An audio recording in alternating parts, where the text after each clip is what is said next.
Ready? Yeah.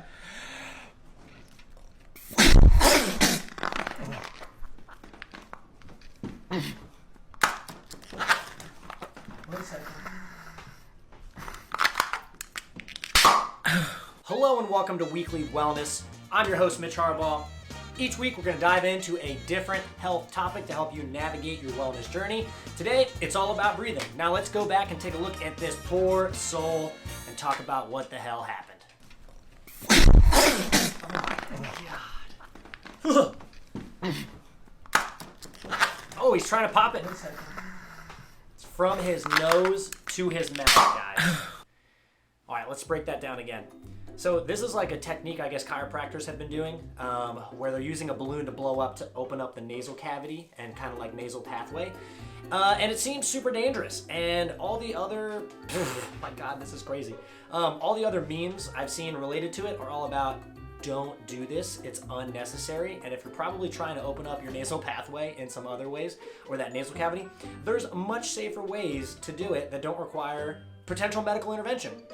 I mean, shit, it looks like this guy is trying to make a damn balloon animal in the most dangerous type of way. So today's main topic as it relates to breathing is we're going to talk about mouth breathing, we're going to talk about nasal breathing, and more specifically a trend that has been on the rise, which is taping your mouth while you sleep. Is it dangerous? Should you do it? Does it make any difference? Are there benefits? Are there negatives? We're going to look at some stuff from Andrew Huberman. And we're also going to look at some stuff from the Unbiased Science Podcast. You guys might know Andrew Huberman since he is a neuroscientist and involved in the neurology department at Stanford. And if you haven't heard of the Unbiased Science Podcast, I really love the work that they do. You should check them out. That is hosted by Dr. Steer, forgive me if I'm pronouncing your name wrong, and Dr. Love. Dr. Steer is a public health scientist, and Dr. Love is a immunologist and microbiologist. So we've got some really highly qualified people to talk about the topic of breathing. Should you do it? Is it going to impact you for some of the claims which relate to better sleep, higher energy, decreasing snoring, preventing or curing sleep apnea? So much to talk about. Should you be breathing with mouth tape on, or is it dangerous AF? Let's dive in. Mouth tape might have some pretty amazing benefits, or it might not. Let's take a look at what some of them might be. So Alex, if I tape my mouth with this during sleep, are you telling me that this is going to help with my sleep apnea? Yeah, so it's actually proven to help you get So does it make your dick bigger? No. Jamie, pull it up. Let's see, mouth tape mouth with sleep, yada, yada, yada. Okay, so I'm not seeing anything. Yeah, because it doesn't do that. Now Alex, I snore. So will this help with my snoring? Yes, it's meant to stop snoring as well. Like me personally, And just to be clear, it won't make your dick bigger, right? Or it will? No. It's tape. Like what? Jamie, pull it up again, just to be sure. Oh my God. Okay, it'll help with sleep, with snoring. Okay, so I'm not seeing anything. But also I'm not seeing anything that says it won't. So maybe it will? No, it can't. Maybe you just gotta eat it. I don't know, I feel something. I feel like it might be getting bigger. Well, if you do try mouth tape to sleep, I don't advise you try and eat it. And who knows if it helps down low. But, you know, when you nasal breathe, there's nitric oxide. That is a main ingredient, Viagra, so who knows? But the main point that hostage tape is sharing is it's helping with sleep, preventing snoring, and maybe some sleep apnea. So now let's dive into some things that Andrew Huberman talks about and some things that the doctors from Unbiased Science Podcast talk about. And as a not doctor, I will give my own opinion. Because I'm a big fan that you should be able to explore your health.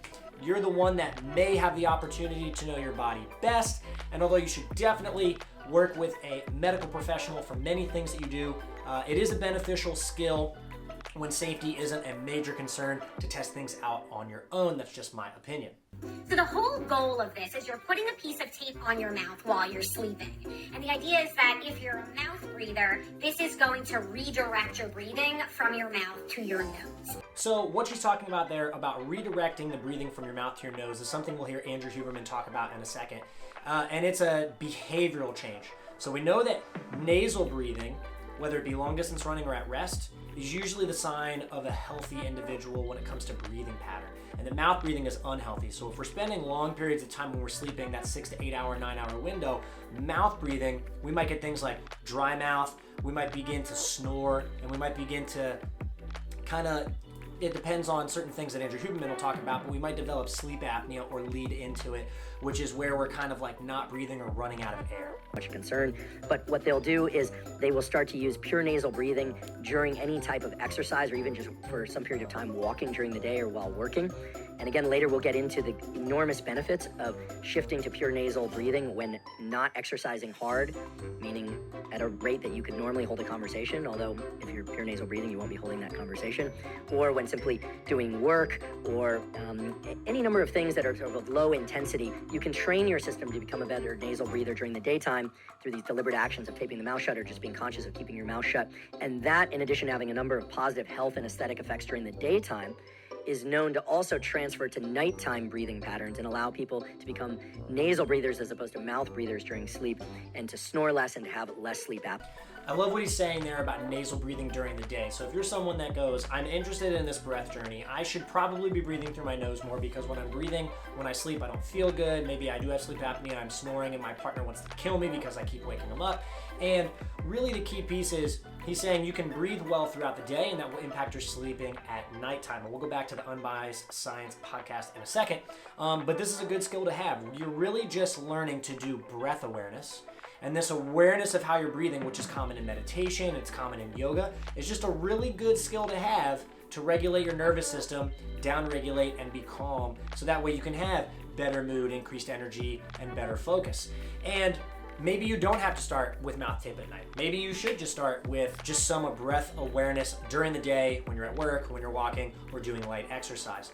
The point is, we know that there are more benefits to nasal breathing than there are to mouth breathing when we're at rest. And so learning this as a skill, whether you're awake or asleep, is going to benefit you. So now let's go back to the Unbiased Science Podcast, see what they had to say about mouth breathing, what their kind of perceived downsides are of it. And more importantly, one thing that I'd like to mention is CPAPs can be expensive. So if we want to work against developing this terrible thing called sleep apnea, then it's going to be important we learn how to nasal breathe. Which could put us at greater risk of developing tooth decay, for example. But there are all kinds of potential risks that come with this. First of all, you should only be using, if you're doing this, and you should only do this after speaking with your clinician, you should only be using medical tape. I can't tell you how many times I've seen people on TikTok using things like duct tape or, I don't know, like masking tape Medical and all tape different types of is the tape. way to go. No, don't do that. You know, some people have sensitive skin, you can have allergies, rashes. That's just a terrible idea. Next, some people have anatomical issues that are preventing them from breathing through their nose and causing them to breathe through their mouth. Things like deviated septums. There are other issues. Oh my goodness, why you'd think I'd have Sleep this off the top of my head. So when we're talking about different anatomical differences in the nasal cavity, you might have a deviated septum. It's definitely worth going to an ear, nose, and throat doctor. A health hero that I'd like to mention is Brian McKenzie. He is a fantastic breath coach. He has a deviated septum himself, and he actually teaches a breath-based course around fixing a deviated septum. But also, if we don't breathe through our nose, just kind of generally speaking, like I feel stuffed, it's a muscle, right? Like the tissue in there. If I don't use it, I lose it. So if I'm not inhaling through my nose, which has more resistance, but also filters the air, then I'm going to lose that capacity to breathe through my nose. And I'm instead going to breathe through my mouth, even though it feels easier. It's unfiltered, we're not temperature regulating it, debris, different things like that. And we're losing out on that nitric oxide that I mentioned earlier, which is the vasodilator. While I do say and agree with them that you should see an ear, nose, and throat doctor if you're experiencing those things, I think it's also important that you can still, while you're awake, try breathing through your nose and extend that over a period of time to see if it really is just something that is a skill that you've lost the ability to do. Also, when it comes to a lot of this stuff, like should you do that, should you consult a doctor, what about this, what about that, the poisons in the dosing and the way that we maybe prescribe or suggest someone do something kind of depends on where they're at. If you're full on sleep apnea, you can barely sleep at night, probably not the greatest thing to start with mouth tape on. But if you kind of snore a little bit and your partner's kind of pissed off at you, might not be a bad thing to try. So I really think that while they lead first with you should consult with a physician, you should consult with a doctor, and it's likely that you should. But also at the same time, it kind of depends probably on where you're at. Also, again, it's worth exploring professionals in this field. That's why I mentioned Brian McKenzie. If you go to a doctor that doesn't know anything about breathing mechanics, that's probably not great. But, right, like think about it like this. Who am I going to go to for nutrition advice? Am I going to go to an MD? Probably not. Am I going to go to a dietitian that has worked with specific people like me and has shown a track record of success? Yeah, I'm going to do that. Same thing, if I want to get stronger lifting weights, I'm going to go to a strength conditioning specialist. I'm not going to go to a yogi. They don't make sense, right? So it's important that we know who we're consulting, besides from maybe we do consult a physician, but someone that's specialized in that and has experienced it before, other than just writing it off because it's new. You know, it seems benign, and, you know, there's a lot of very sensational claims out there. Well, and by mouth taping, you're not addressing the underlying cause, right? So the other things that I just pulled up my notes here, but, you know, people could have allergies, sinus infections, deviated septums, as I mentioned, enlarged tonsils, enlarged adenoids. These are things that should be addressed by a clinician, and you shouldn't just be masking the issue, you know, no pun intended, with tape. So I do find it interesting that they talk about masking symptoms and maybe not treating the root cause by doing the tape. I think some of these are probably connected to you have poor breathing mechanics and a poor lifestyle.